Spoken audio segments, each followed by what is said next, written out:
Let's go to Ruben, who's in Washington State, up nice and early this morning. Ruben, how you doing? Pretty good, brother. How you doing? I live in Washington State, but I'm a born and bred Texas boy living up here and behind enemy lines. Where's behind enemy lines? Washington? Yeah, just south of Seattle. I moved up here a couple of years ago. Nice. We need you there. Hey, listen. Sorry. No, you're okay. Go ahead. What's on your mind? What do you make of this? Yeah. You were talking earlier about asking a lady why, she didn't like Trump, and I've long talked to people about this, and for whatever, I think we all forgotten the term American exceptionalism. For whatever reason, when Trump brought that to the forefront, and to me that was the scary part, American exceptionalism, i.e. wanting to put America in the forefront, that just upset and pissed people off, and I can't come to grips as to why that would upset people. And, Trump isn't the most polished guy in the world, but I asked some of my liberal buddies and friends that I do know that, and they don't understand the term American exceptionalism. That just takes them off. I'm like, how do you not want our country to be free? We got to, our country to be free, number one, so forth.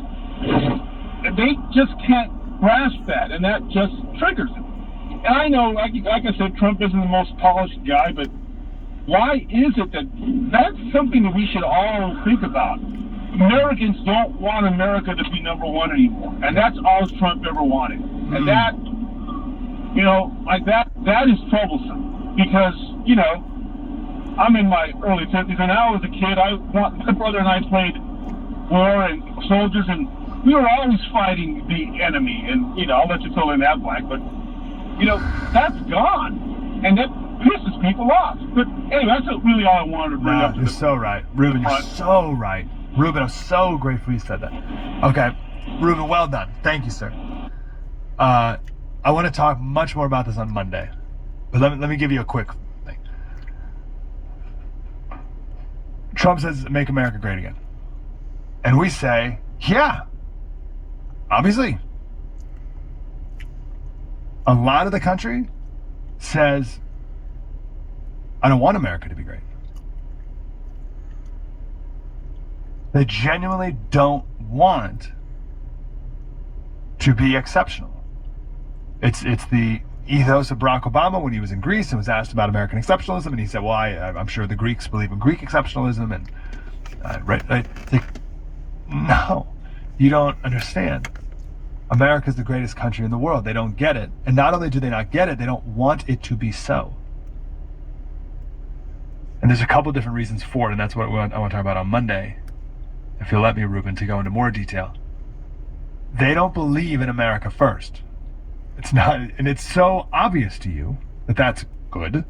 They don't think so. They think America is bad. They think America is a force for bad around the world. So if America's first, that means bad things are happening and we're doing bad things because we are bad people. Now, the flip side of that is that everything that anyone else does is always good. So we're bad, but everything that Egypt does is good. We're bad, but everything that Ukraine does is good. Or whoever. Because we're bad, everyone else, and we're to judge ourselves only by the worst things that have ever happened in our history, and we're supposed to judge every other country by only the best things that have ever happened. That's why we're supposed to judge, we're supposed to judge the Native Americans, who I think you were alluding to. We're supposed to judge them by their the contributions to environmentalism or whatever, and not just the brutal savagery of tribes massacring other tribes and ripping their scalps off their head to hang. And right, you're not supposed to talk about that. We're supposed to talk about the Aztecs and what wonderful peoples they were. And we're only supposed to talk about the rest of the world based off of the best things. We're supposed to talk about the Muslim world, not based off the 1,000 years of conquest of Christian holy sites. We're only supposed to talk about their contributions to astronomy in the 1200s. Because they think that America is bad and a force for bad. There's a college in Virginia, I just read this morning, that's removing the names of 2 founding fathers from the school, from the buildings, for no reason. No real reason.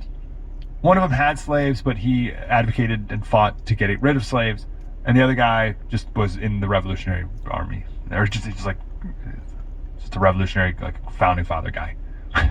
That's it. And they're calling it like some Native American name. Okay. People feel bad about our success. They feel like we are bad people and do bad things. That's part of it. I'll give you another quote I just came across recently. It's from John Quincy Adams. He said this in 1814. He said, "Human nature cannot bear prosperity. It invariably intoxicates individuals and nations. Adversity is the great reformer. Affliction is the purifying furnace. Prosperity has thrown our dear America into an easy trance for 30 years. Think about this. John Quincy Adams said this in 1814. The 30 years he's talking about are the first 30 years of America being a country. The dear delights of riches and luxury have drowned all her intellectual and physical energies." That's amazing. The dear delights of riches and luxury have drowned all her intellectual and physical energies. So I think prosperity has had a lot to do with it as well. It's made us lose our drive to be the best. We become fat, lazy, slobbish, entitled, spoiled, rotten, just blobs. And we don't think we should be great. So when you're trying to convince people that Donald Trump is the man who will make America great again, that's not even the question for most people. For most people, the question is, why is it good to be great? 866-95 Patriot. Mike Slater, Brietbart News Daily. Spread the word.